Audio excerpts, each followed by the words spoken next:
Hello everyone.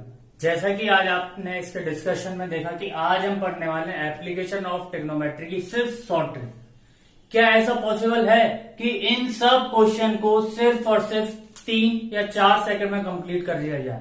कितनी भी side हो, 1, 2 या इस ट्रायंगल की 1, 2, इनकी फर्स्ट सेकंड, ये सारी साइडों को यदि मैं आपसे बोलूं एक छोटी सी 5 मिनट की ट्रिक सीखकर 1 सेकंड में सॉल्व किया जा सकता है तो शायद आपको आज बिलीव ना हो। इन सब ट्रिक को जानने के लिए मेरा वीडियो लास्ट तक आप जरूर देखें और यदि पसंद आए तो इसे लाइक एंड शेयर जरूर करें। आज हम बात करते हैं एप्लीकेशन ऑफ ट्रिग्नोमेट्री। तो पहले तो मैं आपको एक ब्रीफ आइडिया दे दूं कि एप्लीकेशन ऑफ ट्रिग्नोमेट्री होती क्या है। जब कोई भी पर्सन, सपोज कोई भी पर्सन एंगल ऑफ एलिवेशन या एंगल ऑफ डिप्रेशन से किसी भी ऑब्जेक्ट को देखता है, तब वो हमें बोलता है कि या तो आप इस ऑब्जेक्ट से डिस्टेंस फाइंड करो और या इस ऑब्जेक्ट से बेस की हाइट फाइंड करो। ये दोनों फाइंड करने के लिए वो सिर्फ और सिर्फ एक चीज देता है, एंगल ऑफ एलिवेशन या angle of depression. Angle of elevation and angle of depression एक दूसरे के इक्वल होते हैं because of alternate integer angle. क्योंकि ये दोनों लाइन पैरेलल होती हैं, ऑब्जेक्ट जो होता है वो हॉरिजेंटल लाइन में देखता है। यदि वो ऊपर है तो वो नीचे की तरफ देखेगा तो एंगल बनेगा हॉरिजेंटल लाइन से, उसे हम बोलते हैं डिप्रेशन। एंड जब ऑब्जेक्ट बेस पर ग्राउंड पर होता है तो हॉरिजेंटल लेवल से वो ऊपर की तरफ देखता है, तब बनता है एलिवेशन एंगल। ये दोनों एंगल गिवन हो और वो पूछे इन सब की हाइट, बेस कुछ भी फाइंड करके दिखाओ और 3 सेकंड में उसकी वैल्यू आज हमारे सामने होगी। सबसे पहले आपको एक चीज जानने की जरूरत है कि वो कितने एंगल पॉसिबल हैं जिन पर वो हमसे डिस्टेंस और हाइट कुछ भी पूछ सकता है। फर्स्ट पॉसिबल है 30 डिग्री, सेकेंड पॉसिबल है 45 डिग्री एंड थर्ड पॉसिबल है 60 डिग्री। इन दोनों के अलावा 2 एंगल और होते हैं। एक होता है 0 डिग्री जो आपने एप्लीकेशन में पढ़ा होगा, पर यदि मैं एंगल को 0 डिग्री कर दूं तो वो ट्राइंगल ही नहीं बनेगा। यदि ये एंगल 0 डिग्री है तो बेस और जो हमारी स्लाइड लाइन है वो दोनों सेम पॉइंट पर ही रहती है। एंगल ऑफ एलिवेशन यदि 0 है तो कोई भी ट्राइंगल नहीं बनता, और ऐसे ही यदि एंगल ऑफ एलिवेशन 90 डिग्री है तो भी कोई ट्राइंगल नहीं बनने वाला। इसलिए आप याद करो, आपने ऐसा कोई क्वेश्चन नहीं देखा होगा जिसमें बोले एंगल ऑफ एलिवेशन 0 है या एंगल ऑफ एलिवेशन 90 है। तो आज हम बात करते हैं कि जब भी एंगल 30, 45 और 60 हो तो कैसे 1, 2 या 3 सेकंड में आप किसी भी क्वेश्चन की वैल्यू फाइंड कर सकते हैं। इन क्वेश्चन को करने के लिए मुझे बस एक चीज जानने की जरूरत है, वो क्या होती है tan 60, tan 45 एंड tan 30 की वैल्यू। क्योंकि tan एक ऐसा फॉर्मूला है जिससे हम बेस और परपेंडिकुलर दोनों फाइंड कर सकते हैं, और यदि बेस एंड परपेंडिकुलर हैं तो हाइपोटेनियस भी 1 सेकंड में फाइंड की जा सकती है। तो सिर्फ 3 फॉर्मूले आपको इस क्वेश्चन में याद रखने हैं। tan 60 इक्वल टू फॉर्मूला होता है √3/1। We know that tan equal to perpendicular upon base. Same tan 30 degree is 1/√3 and perpendicular upon base, and tan 45 degree is equal to 1/1 means perpendicular upon base। इसका मतलब ये है यदि कोई भी angle दिया हो इन तीनों में से, आपको बस एक ही काम करना है और ये सब क्वेश्चन 3 से 4 सेकंड में सॉल्व हो जाएंगे। देखो tan 60 वैल्यू क्या होती है √3/1, √3 perpendicular and 1 base. tan 30 1/√3, 1/√3 and tan 45 1/1। ये वैल्यू आपके माइंड में सेटल हो जानी चाहिए कि कभी भी tan 60 है तो √3/1, tan 45 है 1/1 एंड tan 30 है 1/√3। और यदि मैं बोलूं इससे जस्ट हाइपोटेनियस निकालो, मैं एक सॉल्व करके बता रहा हूं बस। √3 का स्क्वायर प्लस 1 का square is equal to hypotenuse square. So क्या आएगा, √3 स्क्वायर 3, 1 का स्क्वायर 1 एंड AC स्क्वायर। तो ये हो गया 4 बराबर AC स्क्वायर, मतलब AC स्क्वायर बराबर 2। मतलब आपको याद रखनी है इसका हाइपोटेनियस 2, इसकी भी हाइपोटेनियस 2, और जब मैं इसकी हाइपोटेनियस निकालूंगा तो वो आएगी 1/√2। बस आपके माइंड में ये होना चाहिए, √3/1 hypotenuse 2, 1/√3 hypotenuse 2 and 1/1 then hypotenuse √2। यदि ये आपने याद कर लिया, ये 100% मेरे सारे कंसेप्ट इन सबको निकालने के कंप्लीट हो गए हैं। अब हम ऐसे 7 से 8 क्वेश्चन सॉल्व कर कर देखते हैं जो कि मुझे बताएंगे कि ये कंसेप्ट पुट कैसे करना है। आज ना ही मैं आपको सिर्फ एंगल और सिंपल हाइट के बताऊंगा, कुछ ऐसे क्वेश्चन भी हम सॉल्व करेंगे जिसमें हमें किसी भी साइड को एक्स या वाई मानना ही पड़ता है और उसके बाद भी हमारी वैल्यू 3 से 4 सेकंड में आ जाएगी। तो सबसे पहले हम इसके कुछ छोटे ट्रायंगल को सॉल्व कर कर देखते हैं कि हमारा आंसर कितने टाइम में आ रहा है। बस आपको ये चीज याद रखनी, sin 60 है तो परपेंडिकुलर की वैल्यू होती है √3 एंड 1। क्यों? क्योंकि tan 60 की वैल्यू होती है √3/1। कुछ भी याद नहीं करना, मालूम है, परपेंडिकुलर √3 tan 1।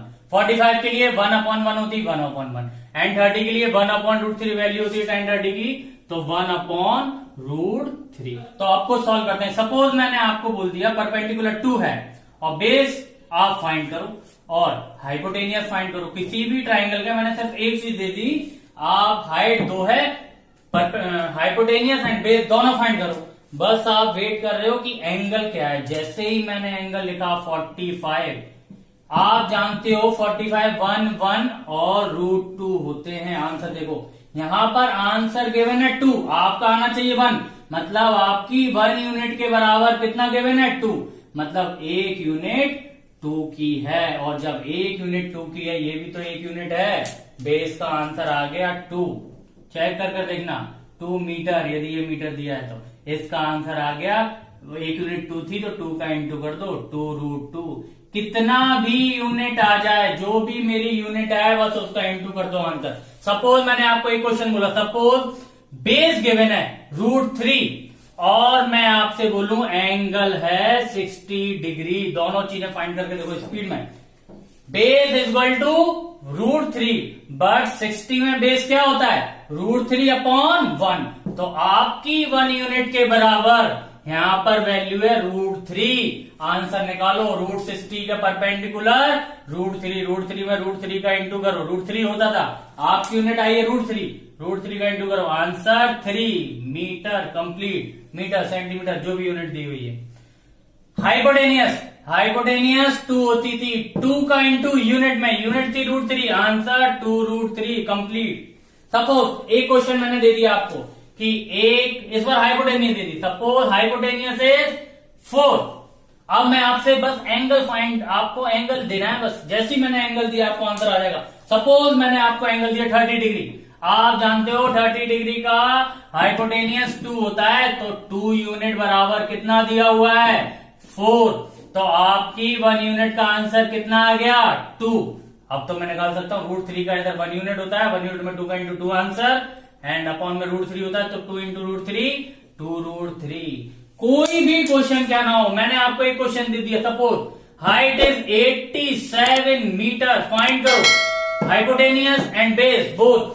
आपको बस एंगल लिखने की देरी है, मैंने लिखा एंगल है इसका 30 डिग्री, तो आप जाओ परपेंडिकुलर गिवन है, परपेंडिकुलर √30 का होता है 1 यूनिट आपका, बट इन्हें दिया 87, लो आ गई 1 यूनिट की वैल्यू। और जब 1 यूनिट की वैल्यू आ गई तो बेस क्या होता है √3 का, √3 इंटू कर दो 87 √3, हाइपोटेनियस होता है 2 इंटू कर दो 2 into 87, so answer is 4 174 complete.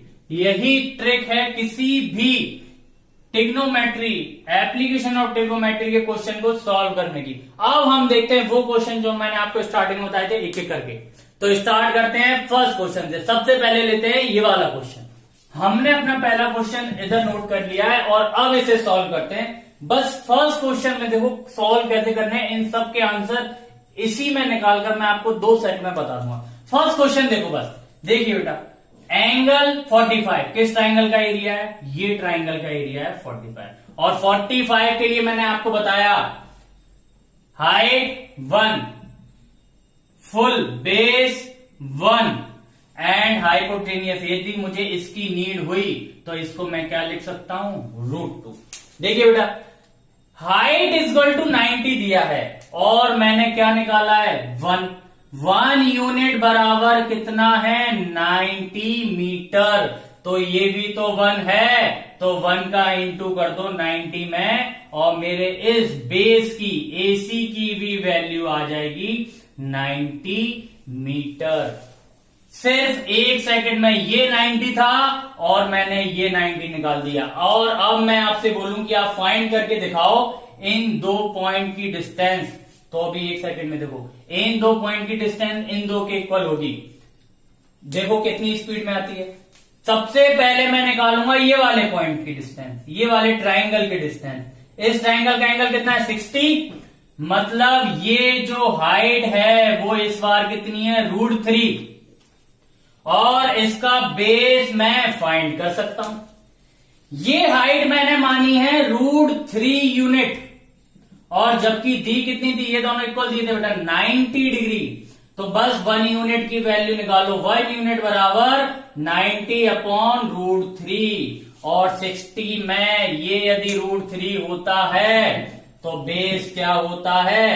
1 होता है, 1 यूनिट। और 1 यूनिट की वैल्यू मैं निकाल चुका हूं, तो ये बेस AD की वैल्यू आ गई 90 अपॉन √3। ये बेस भी मैंने फाइंड कर लिया, फुल बेस भी मैंने फाइंड कर लिया।